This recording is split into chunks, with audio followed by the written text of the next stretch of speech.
Hi, welcome to Naima Creates. I'm Naima, and you're watching my very first ever YouTube video, which is really cool.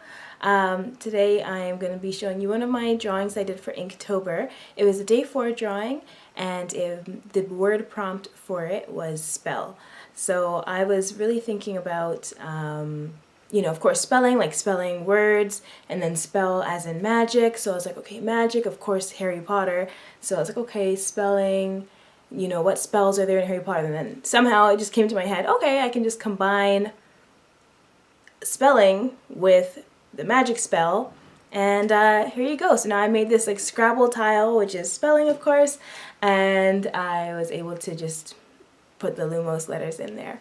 So you can take a look and see what I did. Starting off, I wanted to just sketch out around where I wanted everything to go on the page. I think that's really helpful, especially when you're starting out and you just see a blank white paper and you don't know what to do. Just at least sketching in this case, my Scrabble tiles with the little squares. I know I didn't want them to just be in a straight line, so this really helped just so I can kind of picture where everything would go. From there, I took my ruler and I tried to measure out approximately how big I wanted each square to be. So it worked out to 3 centimeters all the way around. And then I just used 5 millimeters going down, so half a centimeter going down. I just made all the lines go down from the corners in a straight line going down. So I didn't really have to worry too much about the perspective because, I mean, they're almost flat and they're supposed to be lying down just right in front of you. So that really helped. Going along, it was definitely pretty tedious trying to draw in every single line and then adding in the lines going down to make it a 3D shape so it wasn't just a square. But, you gotta do what you gotta do for the art. I think that making sure you have a good sketch down from the beginning. I mean, obviously this is going to be a pen drawing, so it has to be right. But even for painting or pastel, any art that you're doing where it's this kind of format, I think it's so important to make sure you take the time to do that sketch and make sure your drawing is right. Because when you don't make it right from the beginning, later on down the line, that's what you're going to be following, and you'll realize that it's not as it should be. So it's good to just get that pencil work in, do the time from the beginning, and you'll be good to go. So then I took my pen here and started to just trace over the lines. I started off using the ruler again, but I realized that the ridges from the marks for the numbers was interfering with how straight the lines were. So I managed to find this coaster that I have, which is glass, so it turned out to be absolutely perfect because you can see through it.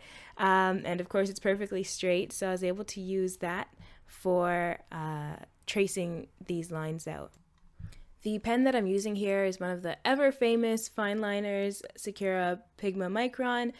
This one is the PN version, which I like best because the nib is this like hard plastic, so it doesn't wear down as much compared to all the other ones that they have, which is more that felt tip nib. And I just noticed that next thing you know, the nib is gone, but I know there's still ink inside, so it's rather a waste of money. I don't know if anyone knows a way to preserve those nibs, the felt tip ones or anything. Let me know in the comments below because you're really going to be saving my life if you do. As I was tracing, I found it easier to do all the vertical lines together and then all the horizontal lines together. Just because even though I was following a pencil sketch, just to make sure the angles were still right, I just thought that it would really help, because you're using another tool to sort of adjust your lines as you go along. So that was really helpful.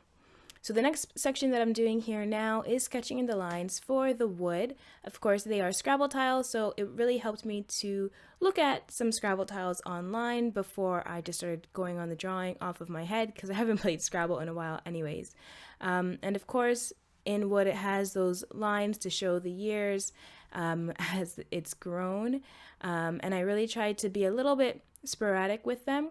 For the 4th tile there, you can see that I had to erase it just because I realized that I was being too it just wasn't looking right, so I had to erase it and go back again.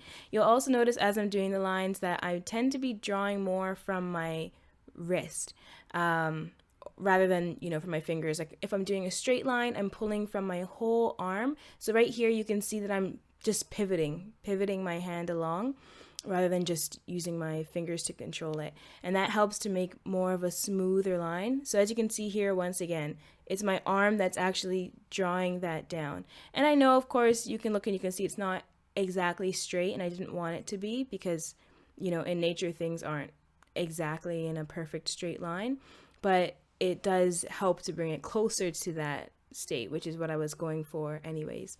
And, I just drew the lines across the entire tile and then brought them down. So when I was bringing them down on the sides, I tried to ensure that they were following the same angle that the sides of the tiles were, being just straight up and down. So that was very helpful.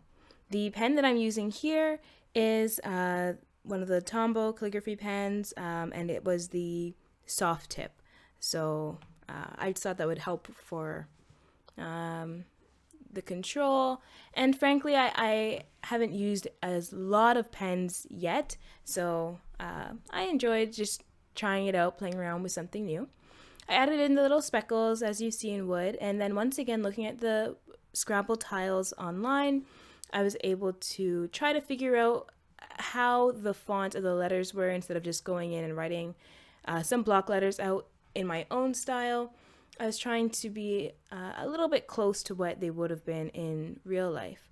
Now, I think I could have taken a bit more time with making sure all the lines were straight and making sure everything was perfect, but I think after all the time spent measuring things out at the beginning, I was a little bit tired of doing that. So then I picked up my Pentel pocket brush pen, and I went ahead and started to fill in the letters. You can see that I was using very small strokes, and that I was also tracing around the outside. So you can see for the M here, I was almost drawing around, left, right, and then filling it in the middle, just to keep that control and to try to keep the lines a bit straight. I wasn't 100% successful with that. As you can see from this top version, you can see the U on the left. It's a little bit wonky. It should be exactly parallel. It's not quite, and I think that comes from using such a bigger brush tip, but I really wanted to use something that was a darker black ink than the previous one was, just because we have to cover over what's underneath, so it's not showing through. I picked back up the Sakura Pigma Micron and just went ahead and straightened out those lines as best as I could in the time that I had allotted myself. For Inktober, I was essentially working on all the pieces in the morning before I went to work. I start work at 12:30 and I had to leave by about 11:30, so I just took about an hour and a half to do each piece. There's only a few that I also had to catch up with later on. Now, this is my favorite part, getting into the painting. So I did use ink. So this is a Speedball ink, so it's a liquid ink, and I just, had some dried out on a palette here. So all I did is took some water and kind of swished it around on the dried out ink to reactivate it, and was able to get that flowing on the page. So of course you have to sort of consider where your light source is coming from when you're working with a 3D object. I imagined that the top-down view would be the lightest, and then the front would be medium, and then the sides would be the darkest. I think I should have spent a little bit more time focusing on exactly where I was thinking the light was coming from, which you'll see a little bit later on, but honestly I don't think it really I don't think I did too badly. You'll see, it'll be all right towards the end. To get the different shades of black, I took the same approach that I would with watercolor, which is that the more water you have, the lighter it will be.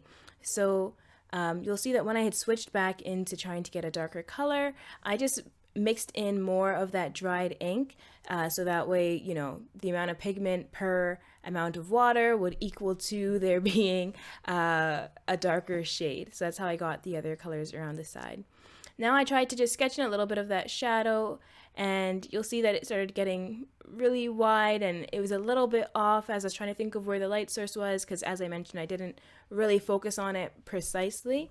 So I just wanted to add in a little bit of filler around the edges to, you know, add a table essentially. So that's where it would be sitting.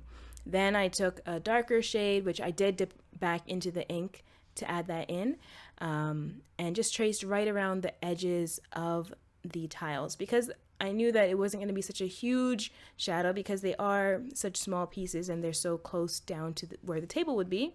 There wouldn't be like a vast shadow being cast. And at the end, of course, you have to make sure you sign your piece, and then you'll see that this is the finished work.